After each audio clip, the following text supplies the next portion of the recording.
Hey, home yogis. This is your call to renew your yoga practice. It's the turning of the season. We're going from late summer into autumn. And Ayurvedically, we reckon this to start on September 15th, but you could choose the equinox, which is coming this Sunday. As I record this, it's the full moon. So set aside some time, maybe your next yoga practice time. If you have 5, 15, 30 minutes set aside tomorrow or in the near future for your practice, make this one a reflective practice. Review the postures, breathing practices that are recommended for autumn, which include forward folds and squats for grounding. I also really like locust for grounding in the fall because back bends are also really useful just to keep the chest open, to keep the back strong. And honestly, locusts are great for everyone all the time because we spend so much time at our desks and driving and doing things that use this posture, and locust uses this posture. And so maybe if that resonates with you, find a place for that in your practice.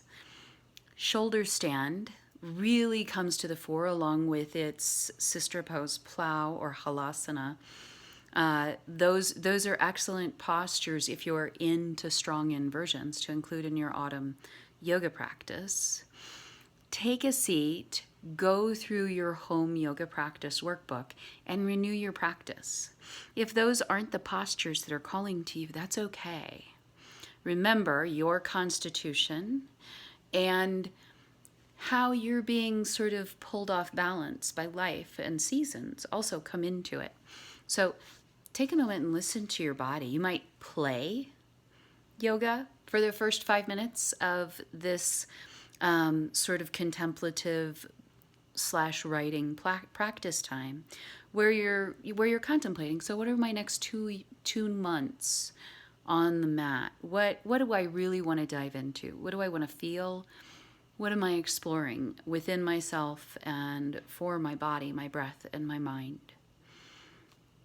Think about the qualities that are really going to help you to bring your full self, because the world needs all of us, and it really needs all of you. No one else can do it. What qualities are going to help you move to goal completion or closer to it? Take that next right step. And how can your yoga practice support you in doing that? Take that time to check in, feel in, and maybe sketch out a practice if that's how you like to do it. Maybe write down a few ideas.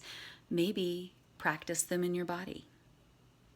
If you don't know what the home yoga practice workbook is, it will soon be available on Kindle as well as through the website.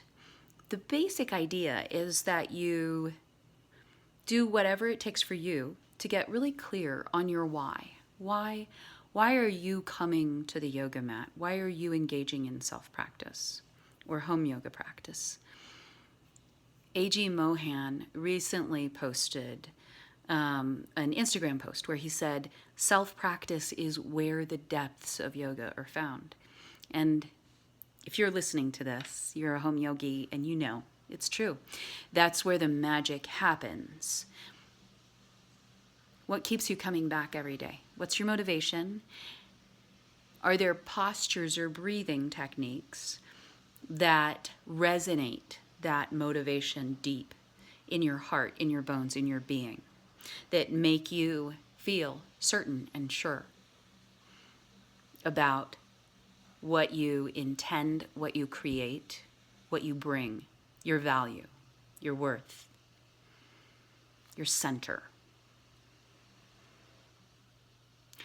And then create a practice from those.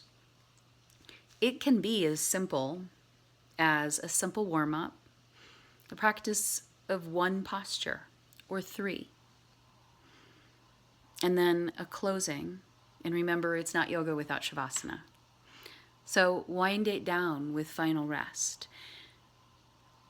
Physically, what you're doing with your yoga practice is you are putting orders into your body's pharmacy.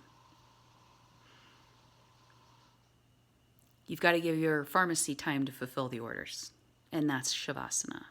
It doesn't do it as effectively if you just jet off and do the next thing. Lay down. Give your body that moment where your heart is as supported and as at ease as it can be in doing its job of delivering every single oxygenated blood cell to every cell of your body every day. Give your heart that support. Listen for its beating. Just be. Give yourself that 10% of your practice time. 1 minute, 3 minutes, 5 minutes, 6 minutes, 7 minutes, whatever it is, to remind yourself that you're just being is a miracle, that being is enough. And then make a time and create a space where you meet yourself for this practice. Is it 15 minutes in the morning? Is it 15 minutes in the evening? That matters because you're probably going to do different kinds of poses in the evening than in the morning. And it matters that you've made a date with yourself, because you don't leave drinks with your friends, coffee with your friends, dinner with your friends to, oh, I'll meet up with them when it fits into my schedule. But too often we think we can let our yoga practice be that. Put it on your calendar, make a date. The way you keep the date is you create the time, you have a space where the processes are clear and simple. You have your yoga mat. Maybe it has a door so you can close it if you need to. Maybe it's just a corner of your room. Maybe it's the space between your bed and a wall. But that's the space where you go. Maybe you light a candle. Maybe you light some incense. Maybe you have a crystal that you put out. Mark the space. Show up. And part of the way that you keep lunch or coffee or drinks with friends sustainable on the regular is you put a time limit on it, because we all have friends that we would love to hang out with for hours and hours. And we've all done that before. And at the end we say, oh, we've got to do this more often. But we're less likely to do it because, gosh, we ended up staying overnight and that took most of the weekend. When you say, hey, I've got 45 minutes and I'd like to spend it with you, that's a special thing. When you say, I have 15 minutes every morning, you look in the mirror and you say to you and me, 15 minutes every morning, that's a special thing. And then you spend that time responding and listening to what your body's telling you about yourself, the pace of your life, the things that you have planned for the day, and what you need to show up for that. So, take some time this week. It's a powerful week. Touch into your yoga practice, renew your motivation. Think about what postures you're enjoying when you go to yoga classes.